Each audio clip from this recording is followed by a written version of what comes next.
Hi. How are you? I'm so good. How are you? I don't know why I felt compelled to say that. Like we were at a boxing match. I feel like I should get up and have like a sign with a sash and like round 15. Gabriel Iglesias. You have no idea what you just did for me. You have such a large following. People really like fall on the sword for your words, and I love when people are, very beloved by kids and adults, which is not an easy thing to do, and be able to be raw and funny and truthful. And that is not an easy line to walk, and yet you do. It's that whole trying to be like Shrek, where it's like you're edgy enough for the parents, but still fun enough for the kids, but you're right there where you don't cross that line. I always let the people know, hey, I'm not here to offend. I'm here to entertain, here to have a good time. And if at the end of the show you feel good and you'd like to invite other people to come out to the shows next time, please do that for me. You guys are my voice. I'm not trying to ruffle feathers. I'm trying to bring people together, not separate people. What do you think that means, like comedy in 2020 with everything that's happening in the world? Not only is it hard to transcend the ages, but this year in particular, are there rules? Are there do's and don'ts? Because you're obviously very sensitive to that. I am very sensitive to that. My only rules have been for the shows, don't talk about politics, religion, or sports, and you should be okay.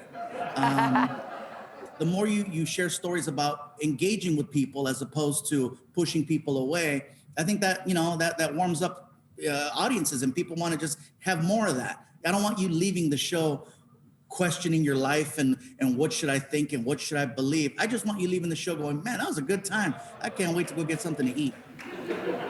Let's learn to, I know we can't really hug each other right now because, for obvious reasons, but I mean, we want to bring people together and remind everyone that this is a time to care about one another.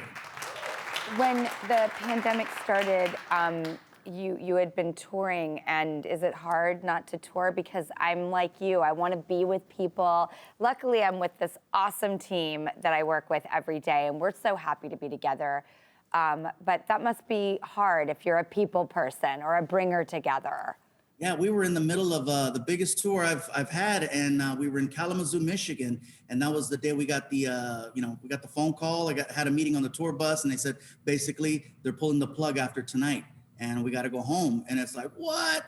And so, I want to say that I had one of my best shows ever because I knew that it was going to be a while before I touched the stage again. Missing it is an understatement. I was on the stage every single night. And so to go from that to getting a lot of sleep that I didn't know I needed.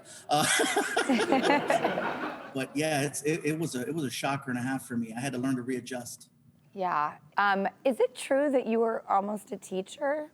I had the opportunity to become a teacher, almost means that was like I was going to make it happen. And then all of a sudden stand-up comedy got in the way and took it over. I took a course in high school called exploratory teaching.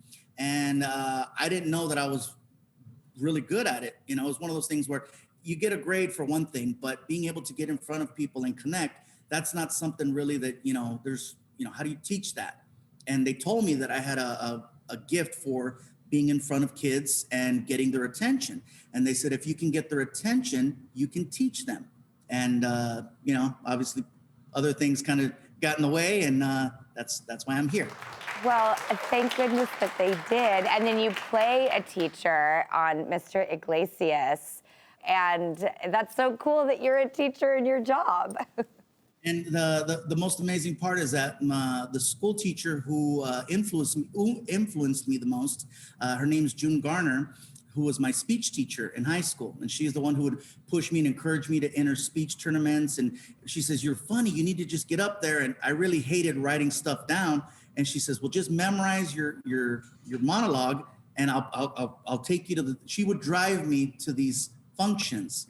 And she was able to attend all of the tapings of Mr. Iglesias. And I thought that she had passed away a few years ago because that's what they told me. I'd lost touch with her, and my buddy Juan, he found her and he brought her to the show, and I had no idea that she was there. And so we reconnected at the actual premiere of Mr. Iglesias, and we've been in touch since. Did you say, "I'm so glad you're alive and I'm playing a teacher"? She's a little more old school. She was more like, blankety blank blank blank. Who told you that I was dead? And I'm like, sorry, that was me. She sounds like my kind of lady. Well, my kids and I obviously love Unleashed. What an amazing show. Butt right here, Drew. Oh no. Oh no. Oh my goodness. My dog Douglas has a tongue that hangs out the side of his mouth too. This is Risa. That's like Lisa with an R. And she is 16 years old. Oh, Risa. See, I had my 2 dogs here, but funny enough, I had to send them home because we have some visitors here on the set. We're gonna take a quick break, but when we come back, can we do some extraordinary animal acts with you? We can. Oh, this is gonna be so fun.